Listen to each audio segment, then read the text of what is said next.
Assalamualaikum warahmatullahi wabarakatuh. Perkenalkan, saya mahasiswa Aji Saputra dengan NIM 18301069 dari PSIK 6B kelompok B1. Kita mulai untuk praktikum RJP-nya.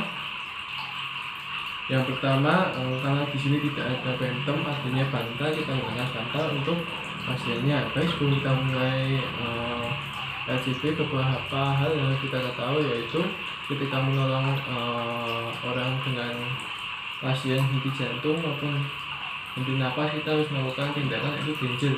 Danger tadi memposisikan kita dalam keadaan aman, pasien keadaan aman, lingkungan pasien dalam keadaan aman, terus kita memanggil bantuan. Baik, langsung kita mulai. Yang pertama, kita posisikan diri kita perkenalkan ketika kita mungkin di luar rumah sakit, kita perkenalkan bahwa kita adalah orang yang tahu medis atau perawat. Kita kenalkan diri kita, nama kita, terus sebagai perawat atau terus yang kedua, kita posisikan klien dalam keadaan aman, terus lingkungan klien dalam keadaan aman, kerumunan kita bisa suruh orang-orang untuk minggir. Terus setelah itu kita cek respon. Setelah kita cek respon, kita panggil bantuan. Kita panggil bantuan 119. Baik, kita cek respon pertama, kita panggil namanya Pak, tidak ada jawaban. Terus yang kedua, kita gebuk seperti ini, Pak, nggak ada respon. Terus yang ketiga, kita cubit. Setelah tidak ada respon, kita melakukan panggilan. Mungkin kita bisa menyuruh orang yang ada di sekitar ataupun kita sendiri. Baik, langsung kita mulai untuk RJP-nya. Sebelum melakukan RJP, kita sudah mengecek kondisi pasien, yaitu tidak sadarkan diri.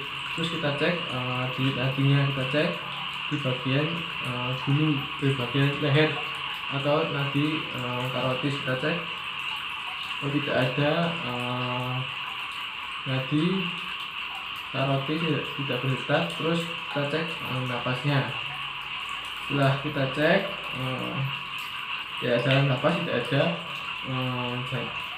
denyut jantung, berarti kita lakukan RJP. Yang sebelum kita melakukan RJP, tentu saja kita harus cek apakah ada penyumbatan pada saluran pernapasan. Yang pertama, kita bisa menggunakan hand chin lift maupun jaw head. Nah, hand chin lift itu sendiri seperti ini, tangan kita seperti ini, terus kita seperti ini, kita gunakan.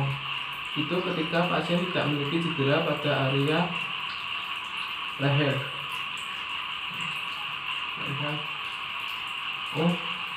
Karena ini pasien ini tidak memiliki cedera, kita lakukan hand chin lift. Dan ini terus kita lihat dalam posisi seperti ini, kita lihat apakah ada sumbatan atau tidak. Dengan seperti ini, tangan kita itu bentuk lock, kita masukkan seperti ini. Nah, kita lihat apakah ada sumbatan. Jika ada, kita menggunakan swab. Nah, dari seperti ini kita masukkan. Nah, ketika tidak ada sumbatan, ketika ada sumbatan kita lakukan seperti itu. Jika tidak ada, kita tidak lakukan. Setelah selesai, kita sudah mengecek respon, terus kita mengecek denyut dan napasnya tidak ada sumbatan. Kita sudah melakukan telepon bantuan. Terus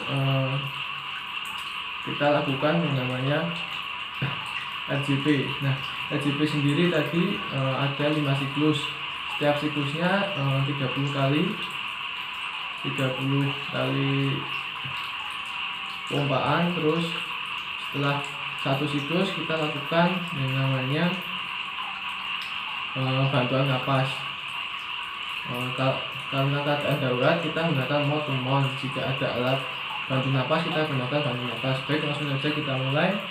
Nah, sebelum kita mulai menggunakan RJP, kita lihat dulu apakah ada trauma atau tidak. Jika tidak ada, kita lakukan RJP. Nah, posisi RJP sendiri ada di tengah-tengah. Jadi di tengah-tengah antara puting lusuh kita. Nah, di sini ini posisinya. Nah seperti ini dengan 5 siklus. Dengan satu siklusnya ada 30 kali, dengan diselingi 2 kali bantuan napas. Seperti ini. Kita mulai, kita posisikan tubuh kita dengan jongkok seperti ini, terus badan tegak.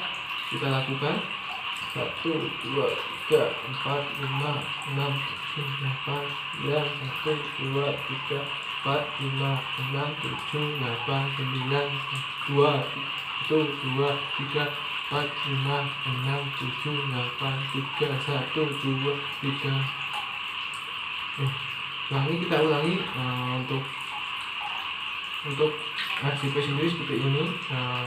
Untuk daya tekannya 5 sampai 6 cm. Baik, kita mulai ya untuk RCP nya 1, 2, 3, 4, 5, 6, 7, 8, 9, 1, 1, 2, 3, 4, 5, 6, 7, 8, 9, 1, 2, 3, 4, 5, 6, 7, 8, 9, 3.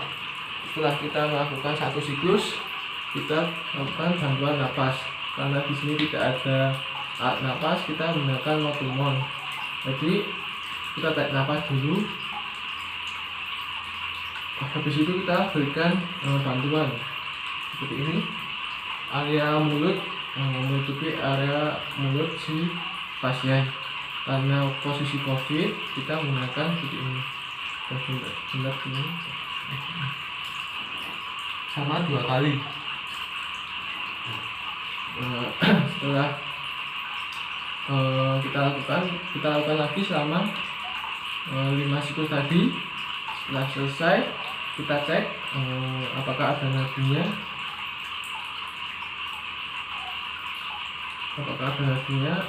pada area leher, yaitu nadi karotis. Terus kita cek napasnya juga.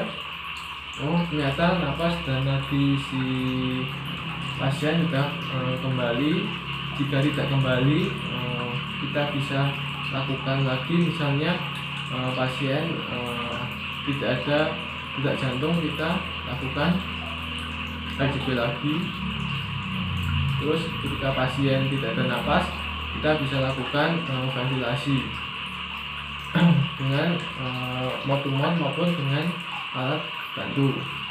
Karena pasien detak jantung dan napasnya sudah kembali, selanjutnya kita posisikan klien miring seperti ini. Nah, area kaki sedikit menekuk,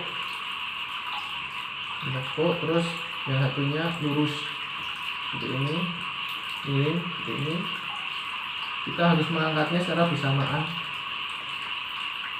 untuk menghindari yang namanya cedera. Setelah kita lakukan posisikan seperti ini, kita tunggu bala bantuan untuk dibawa ke rumah sakit. Baik, itu saja yang dapat saya sampaikan. Kurang lebihnya saya mohon maaf. Wassalamualaikum warahmatullahi wabarakatuh.